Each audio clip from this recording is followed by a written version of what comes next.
Hello everyone. For this session we're going to do a anatomical Ecorche of a gorilla's head. It is the western lowland gorilla. Typically speaking, the male gorillas, referred to as silverback gorillas, they can stand upright, larger males, and about a height of about 6 feet tall. They have extremely long arms. So, for example, a large male gorilla, 6 feet in height, would probably have an arm span of a little over 8.5 feet. They're incredibly powerful. The gorillas have large, broad shoulders, really thick, muscular biceps and forearms. Most of their strength is in their upper body. Their lower legs are short in comparison to humans. For the most part, they're quadrupeds. Although they can walk short distances upright, they prefer to walk down on all fours. They're knuckle walkers. Some of the typical features of the gorillas, and we'll be focusing a little bit more on the head today, just doing an anatomical study of the head.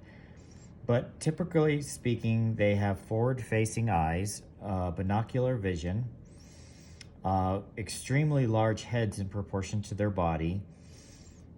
The gorillas have really prominent brow ridges. Again, we went over the osteology of the skull. They also have the receding frontal bones. It's a forward sloping face, also referred to as a prognathic face, but it's basically the facial skeleton is forward sloping. Gorillas, just like the other greater apes, they do not have a chin. They have large flared nostrils, and they are very individualistic, very much like our fingerprints. The adult gorillas have the same number of teeth as humans. However, gorillas, for the most part, are strictly vegetarian. On occasion, they will eat termites and ants, but for the most part, they just eat vegetables and fruits, primarily vegetation. So what we're going to talk a little bit today about is the muscle structure of the human head. In the previous sessions, we went over the bone structure of the head. We talked about here we have the very thick brow ridge, the frontal bones, the relatively small brain case.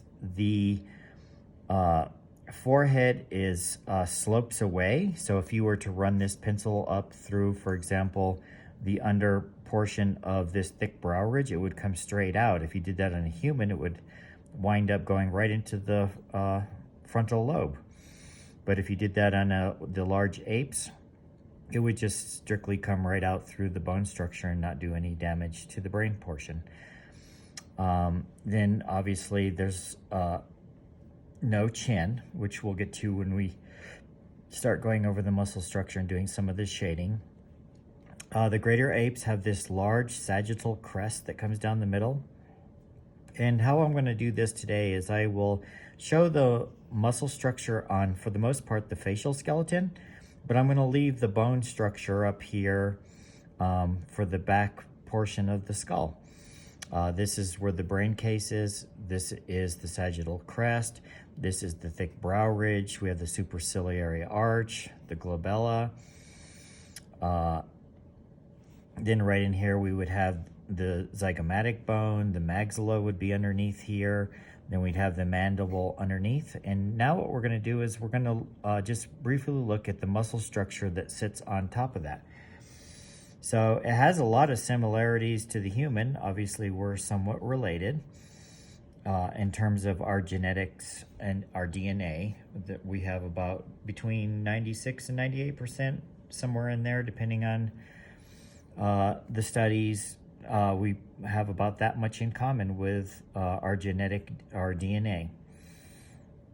So to begin with, let's start up here with the top section right here. This is the frontal bone, and the muscles that come across here, that is the frontalis muscle. Then we come down into the brow ridge area. There's a muscle that runs right through the center here, and it comes right in through here, and I'll do a little bit more shading of this in a bit. But this right in here, this is the Frontalis Muscle.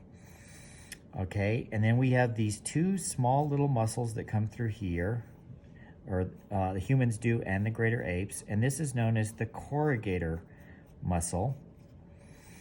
And that comes down. Then we have, there's the Nasalis Muscle that's going to come right through here across the bones. Let me just show an indication right through there is the Nasalis Muscle. And it will come and connect right here onto the nasal bone. And it comes right through here. Remember, the nasal bone has a little split. There's two nasal bones. The gorilla has two, just like the human has two. Then sitting up there, right next to this is the Frontalis Muscle that continues down through here. Okay, then we have there's a series of corrugator muscles that come through here. There's actually 4, but we're going to just show a couple here because some of the others are deep layer. Then in this area here, we have the Obicularis Oculi muscle, all right? And it's going to come around, and I'll add more detail to this in a minute, but it wraps around through here, and it's very circular, and it's going to come through right in through here. And then we have the eyelid in here, the fleshy fold of the skin that's going to come over that.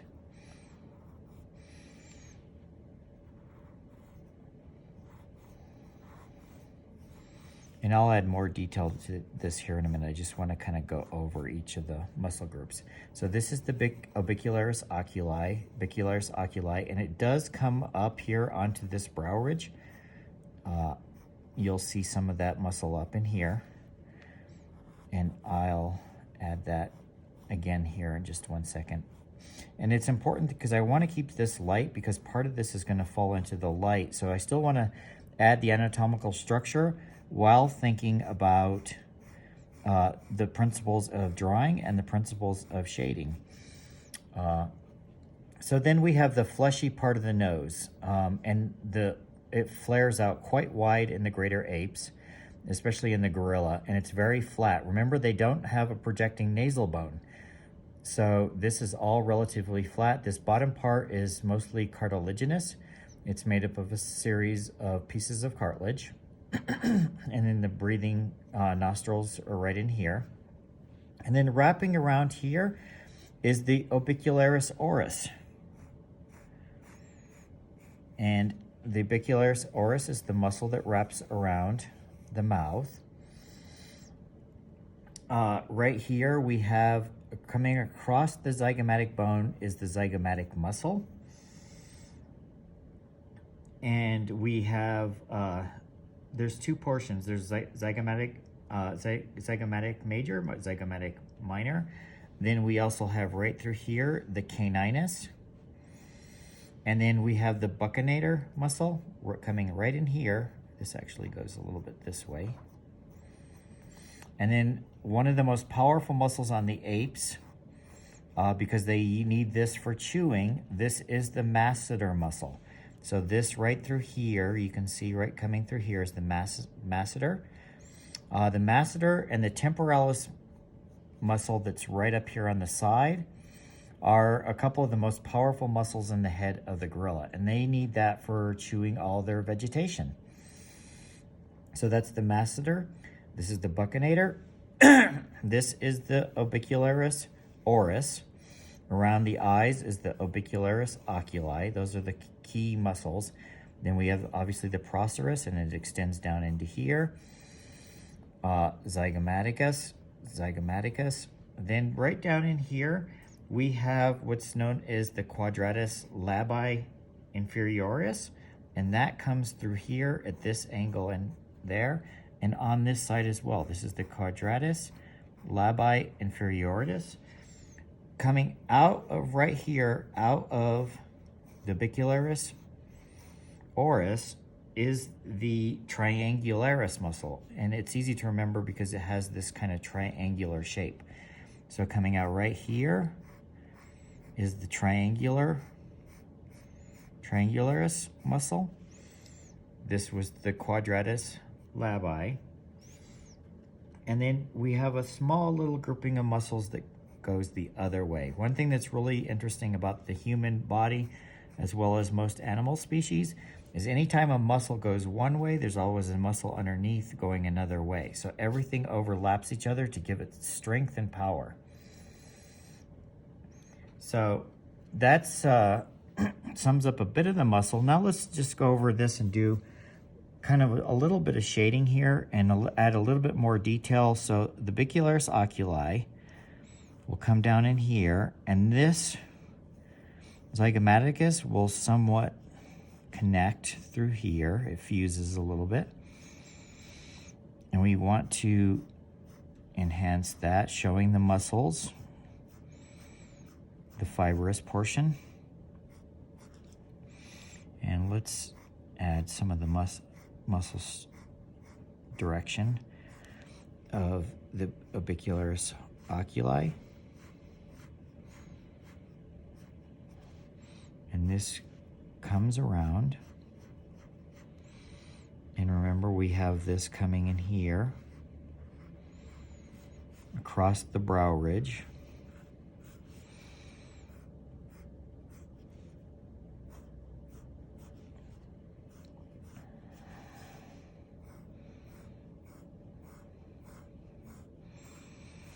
And just trying to be nice and patient and get this shape. Remember, it's circular. And the upper lid comes this way as well.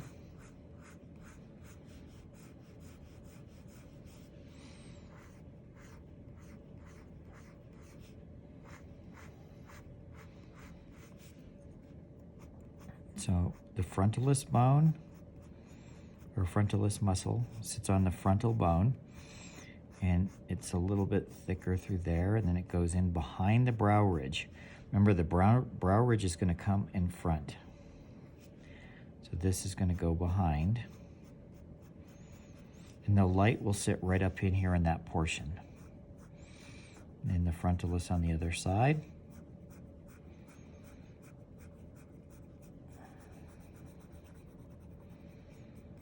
And then right here at the front portion here, I'm going to have my light source for today coming from this side. So right here on this ridge, it's going to come down, reflected light. So core shadow here, reflected light, and then a cast shadow underneath.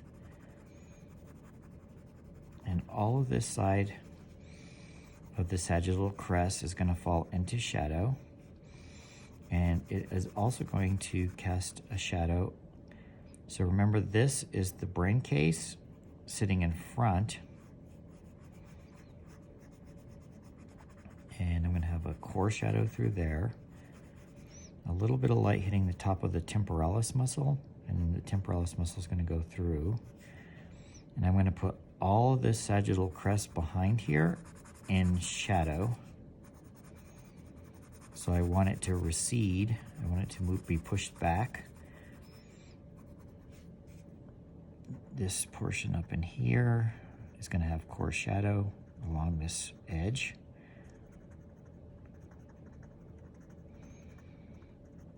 And then there's a tone down the side. As it slopes out and fades away, there's a soft tone. A little bit of tone on this other side.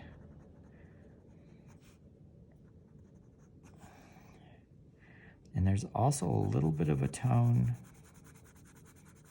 on this side, this portion here where it goes back.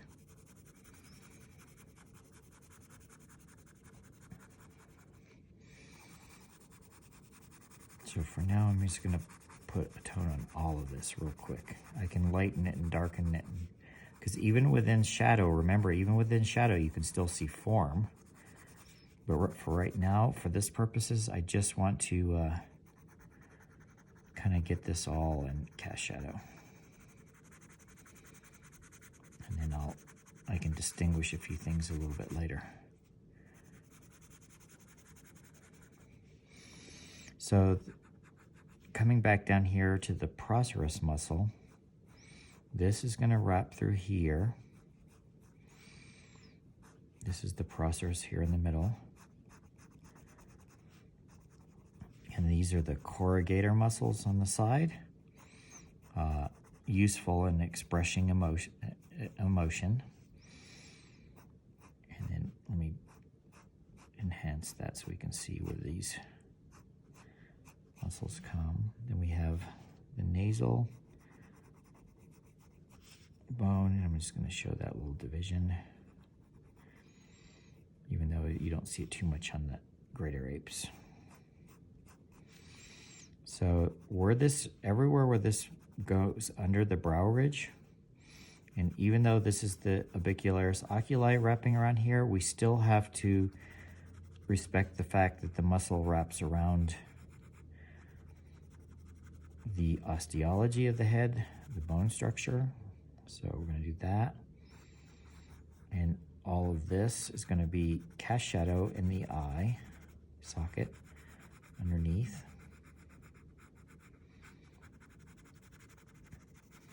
So I'm going to get all that in cast shadow. The eye, remember the top portion of the eye all falls into shadow. The light, if you see light or color in the ape's eye, just like the human eye, it will fall toward the lower portion. So let me do this other eye. And again, this thick brow is going to all have core shadow, reflected light, and then cast shadow. So all of this in here is going to fall in cast shadow.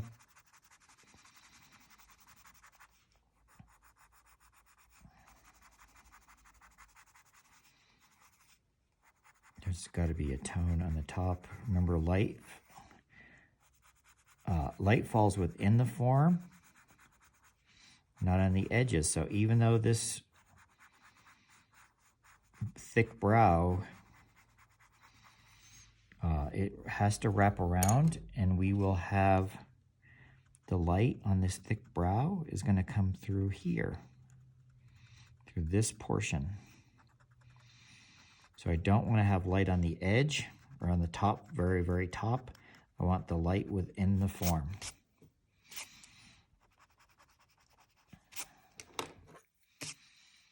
So I use my little eraser to kind of lighten that up and clean it up a little bit.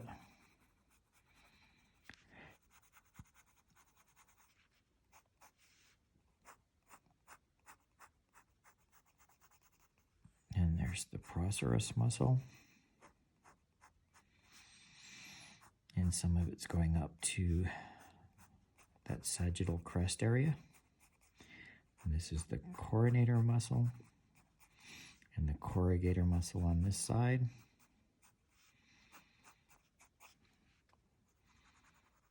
And the sagittal crest, I want to just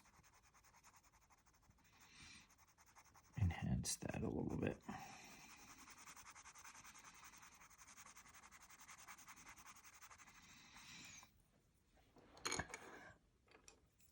So now let's come down here to the nasal area, and right here we're going to have core shadow, reflected light underneath, because this has a thickness to it. The end portion here, just like this had the core shadow, reflected light, and a cast shadow, same thing here. And right in here is going to be a cast shadow, reflected light underneath.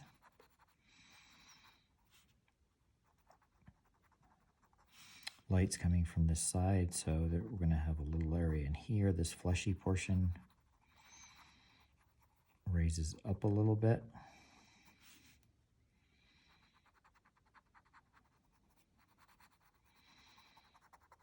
Right through here is core shadow with reflected light. there will be a cast shadow behind there in here.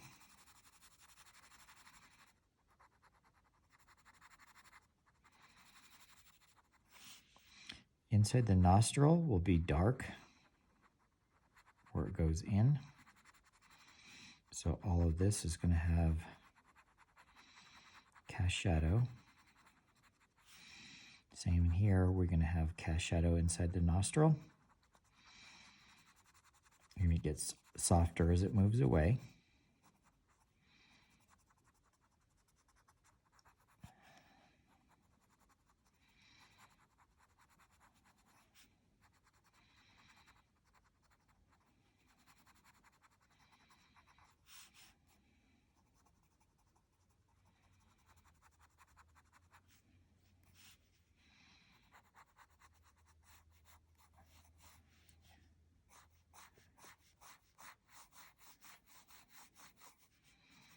And then all of this, remember the apes don't have a chin, so all of this, everything here needs to fall into shadow. So this whole side of the face, because my light's going to come from there, so everything on this side is going to fall into shadow. The zygomatic bone in here is going to fall into shadow. So I want to make sure I connect the shadow through here. The outside of the Obicularis oris is going to fall into shadow.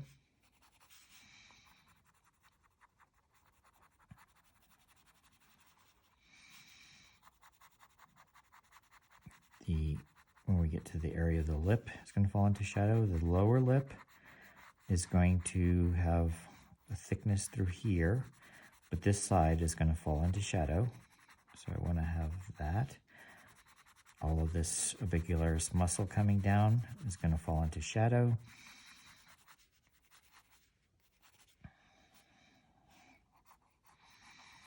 And the side plane of the nose, it's not as raised and does not project as much as the human, so it's not going to have quite the dramatic shadow on the side. Inside this orbit of the eye, underneath the brow ridge, the thick brow ridge is going to have cast shadow, so I want to enhance that a little bit more.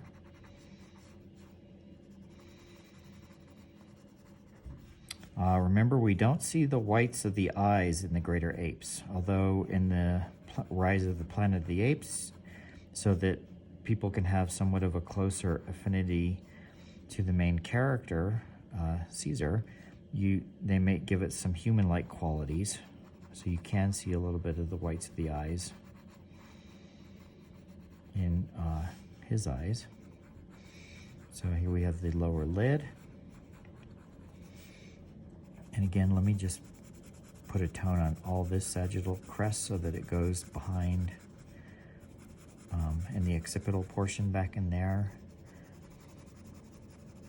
so that it recedes. And let me put a core shadow here in the outside. There might be a little bit of light up here in the top. A tone on the edge.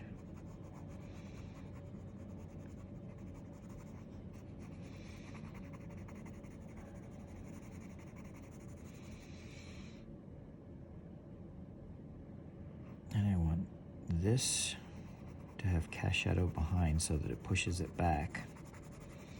So you have to really think about all the different principles of shading so that we create depth. And this needs to be pushed back behind the temporalis muscle.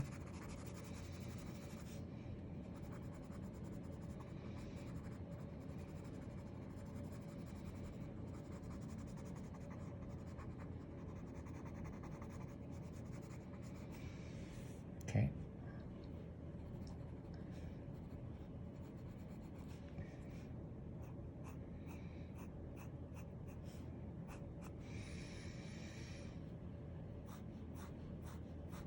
And the Obicularis muscle through there. Made this line a little too dark through here. I want it to look like a chin.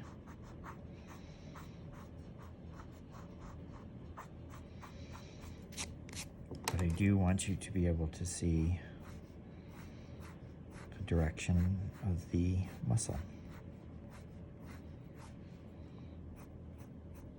This Quadratus muscle in there, it's in shadow, but I still want to try to get some line in here so we can see that the direction of the muscle goes. And the Triangularis muscle wraps around through here, wraps around through here. And this was all the Masseter muscle. A little bit of cast shadow up in there.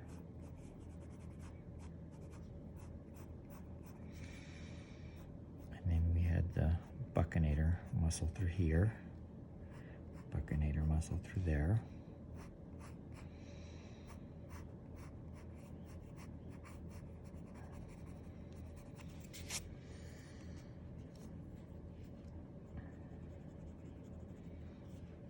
So in general, that's, let me get the temporalis muscle. Remember, this is the frontalis muscle through here. And it's on the frontal bone. We have the brow ridge. Let me distinctly move that in front. Then the Procerus muscle is behind here, and it comes across in here. And then we have the Corrugator muscle. We have the Nasalis muscle. This was the Procerus muscle continuing down. Then we have the zygomatic muscle, Masseter, Triangularis, Quadratus labii, Obicularis oris, Obicularis Oculi. And then we have the, right in here we have the iris, the pupil. Remember, you don't see the light of the eyes in the greater apes. It would all be dark in here. And so what I'll do now is I'll spend a little bit more time and I'll just do shading only. For this portion, I wanted to just go over the anatomy with you. Now I'll spend the time lapse another hour or hour plus or so trying to shade it and put in a little bit more detail, add the highlights. I'll add a little bit of color into the iris portion of the eye, but I'll keep the rest kind of black and white. And I hope that you learned a little bit about the anatomy of the lowland gorilla.